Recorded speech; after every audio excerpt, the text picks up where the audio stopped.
Okay, here I am, Griff Martin, and I have a very interesting lady here, and her name is Brenda Martin. And we're at the monument in Gillsburg, Mississippi, and I just happened to run into Brenda here while I was here. And now, Brenda is a very interesting lady because, as we know, the monument, the Lynyrd Skynyrd Monument, there's some special things that happened out here. One of them was a plane crash, a Lynyrd Skynyrd plane crash. Just so happens that when that plane crashed, there were three people: Artimus Pyle, Mark Howard, Mark Frank, Mark Frank, Artimus Pyle, and Ken Peden, and I should have known that. Yeah. I get my marks mixed up. Were actually able to walk away from the plane crash and go for help. And where did they go? They went to Brenda's house. And what happened, Brenda? Do you remember hearing the plane crash? No, we did not.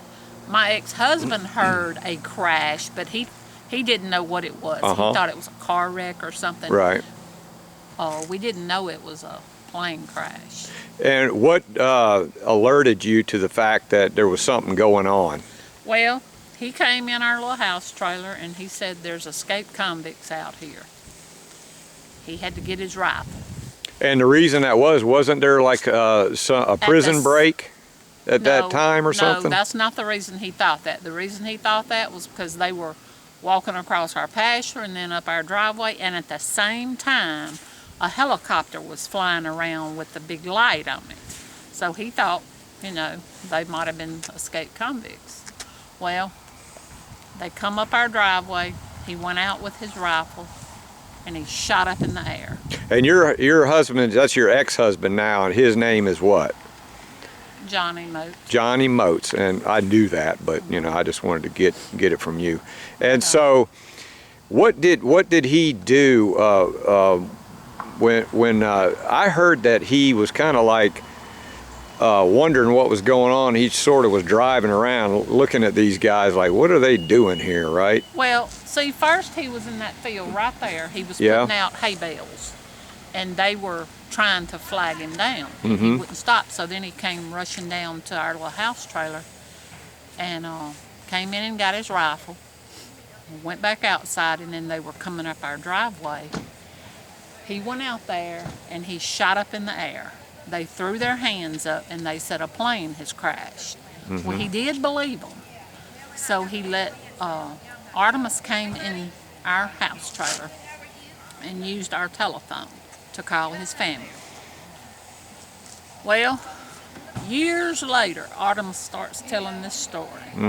I survived the plane crash, and then the farmer shot me. That was a lie. Okay. And he's still telling that story. And what kind of rifle was it? A .243 rifle. .243 rifle. So I guess if that bullet hits you, you're gonna know it, huh? You would be dead. Well, that's what we do. We document facts, and we want to find out from the people that were there and what happened. So this is Brenda's story.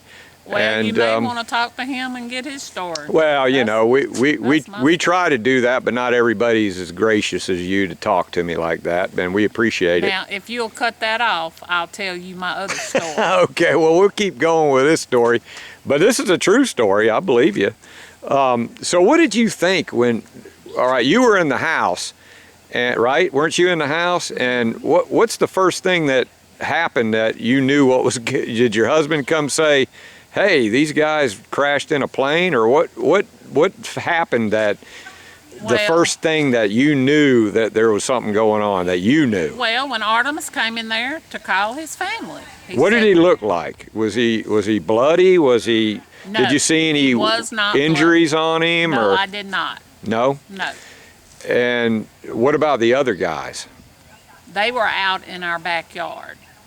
Yeah. Peden and Mark Frank. And what did they look like? Were they in bad shape? I can't remember. That's been 46 years ago. I don't remember what they looked like. But now, Mark Frank was out in my backyard burning my garbage can full of trash. He had set it on fire. Now, I'm assuming he did that to try to get attention from the helicopter. Oh. I don't know. Wow, I never heard that. But yeah. See what you learn whenever you talk to the person that was there? Yeah. That's But kind I of... mean, within just a few minutes, we had a ton of cars to start showing up. Yeah, and... A lot. So what happened with those guys after they... who did Artimus call? He called his family. I don't know who Called he his family. You don't know who he called? And when the people started showing up, were they just like sitting there resting because they were traumatized from their injuries, or what happened? Or were they like loaded up into an ambulance, or what happened to them after they came in the house and made the phone call? Well, Artimus Pyle got in my ex-husband's truck with him, and they went back down to the crash site. Okay. And then they didn't stay down there long, and then they came back up, and then neighbors started taking all of them to the hospitals.